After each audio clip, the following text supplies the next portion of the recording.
Is log in middleware এবং is logged out মিডলওয়্যারের কাজ শেষ করেছি। এ পর্যায়ে আমরা শুরু করব ইজ অ্যাডমিন মিডলওয়্যারের কাজ। তো ইজ অ্যাডমিন মিডলওয়্যারের সাহায্যে আমরা চেক করতে পারবো কোনো একজন ইউজারের অ্যাডমিন প্রিভিলেজ রয়েছে কিনা, তাকে কোনো একটা বিশেষ রাউটে অ্যাক্সেস দেওয়ার পূর্বে।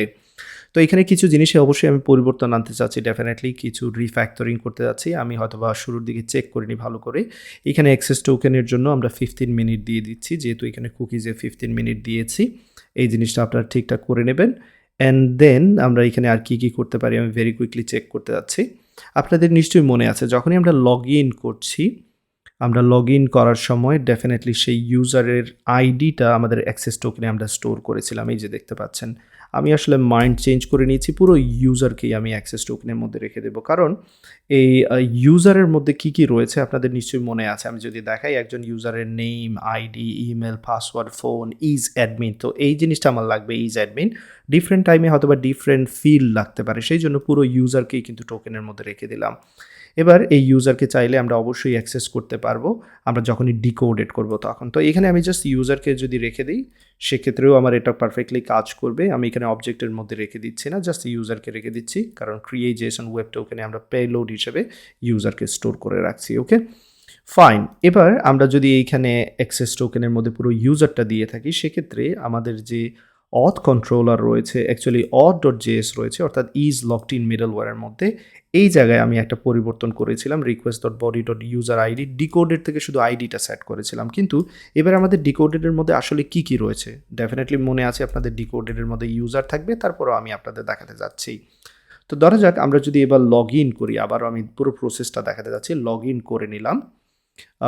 Payload to be plain object. So আমাদের যে পেলোডটা সেটা কিন্তু অবজেক্ট হিসেবে দিতে হবে। সো দেখতে পাচ্ছেন আমাদের এরর হ্যান্ডেলিংটা খুব ভালোভাবে আমরা হ্যান্ডেল করেছি। তো চলুন আমরা এই কাজটা সর্ট আউট করে নিই। ইউজার কন্ট্রোলারে চলে আসলাম, অ্যাকচুয়ালি auth.js এ auth কন্ট্রোলারে চলে আসবো, যেখানে আমরা এই পেলোডটা তৈরি করেছি, এই যে ইউজার পেলোডটা।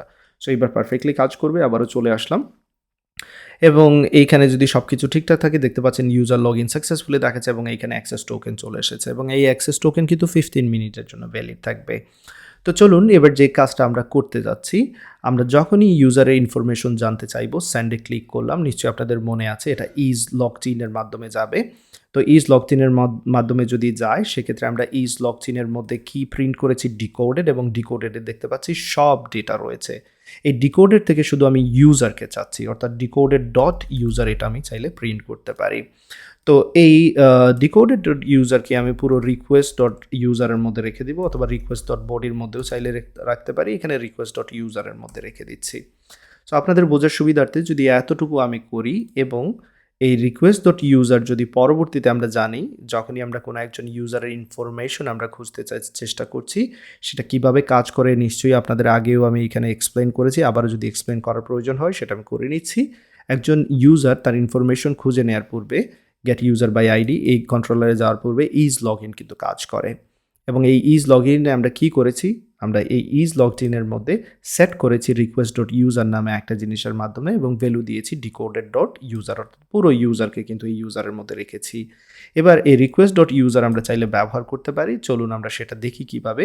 আমরা ইউজার কন্ট্রোলারে চলে আসলাম। এই জায়গায় যদি আমি কনসোল লগের মধ্যে রিকোয়েস্ট ডট ইউজারকে রাখি, সেক্ষেত্রে কী হয় সেটা আমরা একটু চেক করে নিই। চলুন।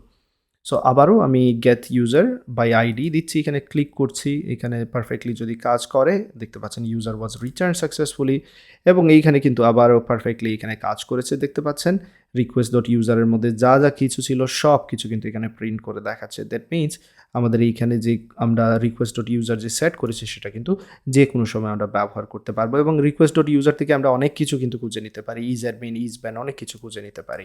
ফাইন। তো অনেক হলো এখানে যে রিফ্যাক্টরিংয়ের কাজ। এবার চলুন মূল কাজে চলে যাই। অথ কন্ট্রোলারের আগে auth.js এ চলে আসলাম। এখানে ইজ অ্যাডমিন নিয়ে এবার আমরা কাজ করব। তো এখানে কপি পেস্ট করে নিলাম ভেরি কুইকলি। ইজ অ্যাডমিন এখানে লিখে নিচ্ছি, ইজ অ্যাডমিন।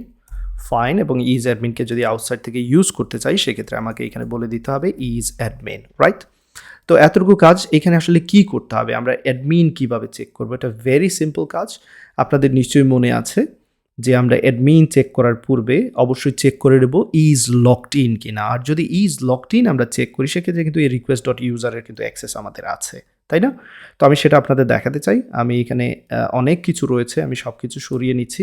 আপনাদের জাস্ট কনসোল লক করে রিকোয়েস্ট ডট ইউজারটা দেখাতে চাই এখানে আসলে এটা আমরা ভ্যালুটা পাচ্ছি কিনা এবং বোঝানোর সুবিধার্থে আমি চাইলে এখানে বলে দিতে পারি রিকোয়েস্ট ডট ইউজার শুরুর দিকে জাস্ট একটা মেসেজ প্রিন্ট করে দিতে পারি যাতে করে আপনাদের বুঝতে সুবিধা হয় এই জায়গায় request dot user so request dot user just assignment দিয়ে দিচ্ছি যাতে করে বুঝতে পারি এখানে আসলে কোন জায়গা থেকে এটা প্রিন্ট হচ্ছে রিকোয়েস্ট ডট ইউজারটা তো এবার isAdmin-কে আমরা ব্যবহার করব কোথায় থেকে করব যখনই আমরা সব ইউজারকে ইনফরমেশন পেতে যাচ্ছি প্রথমে চেক করব ইউজার লগ ইন কিনা অ্যান্ড দেন চেক করব এই ইউজার অ্যাডমিন কিনা এই জিনিসটা চেক করব তো isAdmin যদি ব্যবহার করতে হয় সেক্ষেত্রে তাকে ইম্পোর্ট করতে হবে সেই কাজটা আমরা করে নিই ভেরি কুইকলি isAdmin-টাকে এবার ইম্পোর্ট করে নিলাম তো এটা কীভাবে কাজ করবে প্রথমে লগ ইন চেক করছি তারপর সে অ্যাডমিন কিনা চেক করছি তো লগ ইন যখন আমরা চেক করব তখনই কিন্তু রিকোয়েস্ট ডট ইউজার আমরা কিন্তু অলরেডি সেট করে নিয়েছি যদি সাকসেসফুল হয় আমরা রিকোয়েস্ট ডট ইউজার সেট করেছি সেক্ষেত্রে আমরা isAdmin-এ কিন্তু রিকোয়েস্ট ডট ইউজারের অ্যাক্সেসটা পাবো কারণ লগ ইনের পরেই কিন্তু isAdmin-এ আসছে সেটা নিশ্চয়ই খেয়াল করেছেন তো চলুন এবার আমরা চেক করি সেন্ডে ক্লিক করলাম এখানে যা কিছু হওয়ার সেটা ডেফিনেটলি পারফেক্টলি কাজ করার কথা বাট আমরা আসলে এই কন্ট্রোলার এটা আসলে চেক করার কথা না আমরা get all users for admin check করার কথা তো চলুন এখানে আমরা চলে আসলাম সেন্ডে ক্লিক করলাম এবং এখানে কি ইনফরমেশন দেখাচ্ছে সেটা আমরা এখানে চেক করব তবে তার আগে আমরা কনসোল লগে চলে যাই রিকোয়েস্ট ডট ইউজারের মধ্যে অবজেক্ট দেখাচ্ছে তার কারণ হচ্ছে আসলে আমি এখানে কমা ইউজ করি তো চলুন এইবার আসলে এই জিনিসটা কাজ করবে আমি এখানে সেন্ড করলাম দেখতে পাচ্ছি রিকোয়েস্ট ডট ইউজারটাকে প্রিন্ট করতে পেরেছি এবং এইখানে আমরা আইডি দেখতে পাচ্ছি এই কারেন্ট ইউজারের নেম ইমেল পাসওয়ার্ড সব কিছু দেখতে পাচ্ছি এবং isAdmin যেটা আমাদের ইম্পর্টেন্ট সেটাও কিন্তু আমরা দেখতে পাচ্ছি সো রিকোয়েস্ট ডট ইউজার থেকে আমরা isAdmin-কে অ্যাক্সেস করতে পারবো যে ভ্যালুটা আসলে আমাদের এইখানে দরকার চেক করার জন্য যে আসলে এই ইউজারটা অ্যাডমিন কিনা সেটা ওকে সো চলুন যেহেতু আমরা ভ্যালুটা পেয়ে গিয়েছি সেক্ষেত্রে এটাকে আমরা ইউজ করতে পারি এখান থেকে আমি এটা সরিয়ে নিচ্ছি কনসোল লগ আমি জাস্ট দেখাতে যাচ্ছি আবারও আপনাদের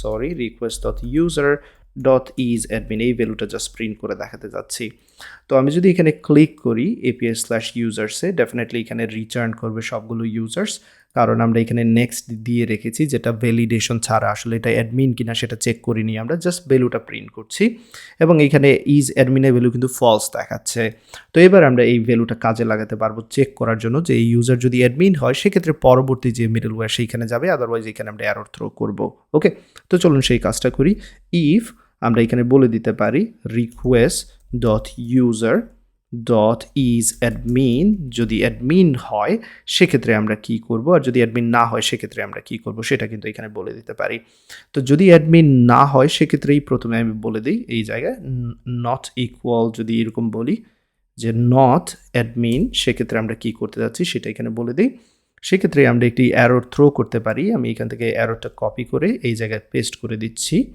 এবং এই জায়গায় বলে দেবো 403 যেটা আমি ব্যবহার করতে যাচ্ছি সেটা ব্যবহার করব যেটা কিনা ফরবিডেন যে অ্যাক্সেস নেই আপনার এই রাউটে so forbidden okay and then you must be an admin এই কথা বলে দিতে চাই এখানে you must be an admin so that's all এতটুকু কাজই আমরা করে নিলাম এখানে আর এখানে যদি আরেকটু এলাবোরেট করতে চাই সেক্ষেত্রে বলে দিতে পারি টু অ্যাক্সেস দিস রিসোর্স এই রিসোর্সের জন্য আপনাকে অবশ্যই অ্যাডমিন হওয়া লাগবে আর যদি আপনি অ্যাডমিন না হন সেক্ষেত্রে কিন্তু পারবেন না আর যদি আপনি অ্যাডমিন হন সেক্ষেত্রে কিন্তু পরবর্তী যে মিডলওয়্যার বা যে কন্ট্রোলার রয়েছে সেই জায়গায় মুভ করতে পারবেন দ্যাটস অল এতটুকু কাজ তো এইবার যদি আবারও আমি ট্রাই করি আগে কিন্তু আপনারা নিশ্চয়ই লক্ষ্য রেখেছেন সবগুলো ইউজার কিন্তু রিটার্ন করেছিল যদিও আমি অ্যাডমিন ছিলাম না কিন্তু সবগুলো ইউজার আমাকে এখানে দেখিয়েছে বাট এবার যদি আমি ট্রাই করি এখানে দেখতে পাচ্ছেন forbidden you must be an admin to access this resource so আমাদের isAdmin কিন্তু পারফেক্টলি কাজ করছে তো আমি যদি ম্যানুয়ালি এখানে ভ্যালুটা চেঞ্জ করে দিই আনিসুল ইসলাম যেটা রয়েছে যেটা দিয়ে আমি বারবার লগ ইন করছি এবং এখানে isAdmin-এর ভ্যালুটা আমি যদি ট্রু দিয়ে দিই অর্থাৎ আমি অ্যাডমিন যদি নিজেকে দাবি করি আপডেট করে দিই সো দেখতে পাচ্ছেন এইবার আমার এখানে isAdmin ট্রু দেখাচ্ছে তাই না তো এবার যদি আমি ট্রাই করি এবার আমি দেখতে পাচ্ছি সাকসেসফুলি সবগুলো ইউজার এখানে রিটার্ন করেছে যেহেতু আমি একজন অ্যাডমিন সো আশা করি isAdmin-এর ব্যবহারটাও আপনারা বুঝতে পেরেছেন